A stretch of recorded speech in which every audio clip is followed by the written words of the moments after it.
మనకి drone technology అనేది ఇక్కడున్న స్టూడెంట్స్కి ఎలా ఉపయోగపడుతుంది and how you are educating them through this? So యాక్చువల్గా ఏంటంటే మనకి ప్రజెంట్ సొసైటీలో ఎక్కడైనా కానీ డ్రోన్ యూసేజెస్ అన్ని చాలా ఉన్నాయి. లైక్ మన ఇప్పుడు ఫోటోగ్రఫీ, వీడియోగ్రఫీ కావచ్చు, అండ్ అగ్రికల్చర్ లో కావచ్చు. అగ్రికల్చర్ లో కూడా లైక్ పెస్టిసైడ్స్ కి, ఫెర్టిలైజర్స్ కి కానీ, అండ్ క్రాప్ మానిటరింగ్ కానీ, అండ్ వేరియస్ డెలివరీస్ ప్యాకేజ్ కానీ, అండ్ లాట్ ఆఫ్ వేస్ లో మనం డ్రోన్స్ అనేది యూజ్ చేస్తున్నాం.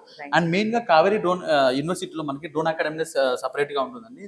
సో దీంట్లో మేము ఇన్స్ట్రక్షన్స్ ఏంటంటే ప్రజెంట్ మన అగ్రికల్చర్ స్టూడెంట్స్ కైనా కానీ, అండ్ టెక్నాలజీ స్టూడెంట్స్ కైనా కానీ అసలు డ్రోన్ వల్ల యూసేజెస్ ఏమున్నాయి.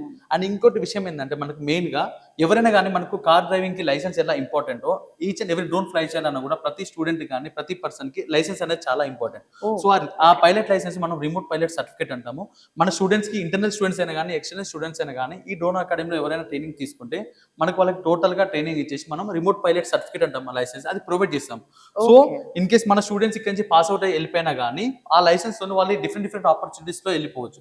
అండ్ రీసెంట్ గా ఏంటంటే మనకి ఇక్కడ ఉన్న అగ్రికల్చర్ స్టూడెంట్స్ కి మనకి ఇది క్రాప్ హెల్త్ మానిటరింగ్. అది ఎందుకంటే ప్రెసెంట్ ఇదివరకు ఎట్లా ఉందంటే ప్రీవియస్ లో ఎక్కడన్నా ఒక దగ్గర మనకి పెస్ట్ వచ్చినా కానీ టోటల్ క్రాప్ మొత్తం స్ప్రేయింగ్ చేసేవారు. బట్ ప్రెసెంట్ ఈ అడ్వాన్స్ టెక్నాలజీ డ్రోన్ యూజ్ చేసి ఈ మల్టీస్పెక్ట్రల్ కెమెరాతో ఫస్ట్ ఇమేజెస్ తీసుకుంటే ఆ ఏరియా వరకే మన అగ్రికల్చర్ డ్రోన్ తో స్ప్రేయింగ్ కానీ, ఫెర్టిలైజర్ స్ప్రేయింగ్ అని చేసుకోవడానికి అవకాశం ఉంటుంది. So coming to technology student, for example దీంట్లో మనకి అన్ని సెన్సార్స్ ఉంటాయి. లైక్ ఇది ఒక ట్రైనింగ్ డ్రోన్ అనుకుందాం.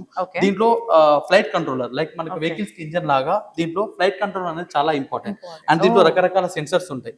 For example obstacle sensor, terrain sensor, and flight control data, and చాలా వరకు ఇంటిగ్రేషన్స్ ఉంటాయి. కాబట్టి టెక్నాలజీ వాళ్ళకి ఇప్పుడు ప్రెసెంట్ టెక్నాలజీ ఎలా ఇంటిగ్రేట్ చేసుకోవచ్చు, ఆ రియల్ టైమ్ డేటా కలెక్షన్స్ కానీ, సో ఇలాంటి వాళ్ళు ఎలాగో నేర్చుకుంటున్నారు కాబట్టి టెక్నాలజీ బేస్ డ్రోన్స్ మనం ఇంక్లూడ్ చేస్తున్నాం. మనకి ఇక్కడ సిమ్యులేషన్ ల్యాబ్ లో ఇదంతా సిమ్యులేషన్ ల్యాబ్ ఉంటుంది. రియల్ టైమ్ డ్రోన్ నే మనకు సిమ్యులేషన్ ఉంటుంది, లైక్ వీడియో గేమ్ లాగా. సో ఫస్ట్ వాళ్ళకి ఇక్కడ సిమ్యులేషన్ లో ట్రైనింగ్ ఇస్తాం. మనం డ్రోన్ ఎలా కంట్రోల్ చేయాలి, హైట్ కి వెళ్ళాలంటే ఎలా తీసుకెళ్ళాలి, ఫ్రంట్ బ్యాక్. సో ఇవన్నీ ముందు సిమ్యులేషన్ ట్రైనింగ్ ఇచ్చిన తర్వాత మనం రియల్ టైమ్ లో మనకి అగ్రి డ్రోన్స్ ఉన్నాయి, ట్రైనింగ్ డ్రోన్స్ ఉన్నాయి, అండ్ మల్టీస్పెక్ట్రల్ డ్రోన్ ఉంది. వీటన్నిటి మీద మనం బయట రియల్ టైమ్ లో మనకి ఫ్లైయింగ్ డ్రోన్స్ ఉన్నాయి కాబట్టి దానిలో నేర్పిస్తాం.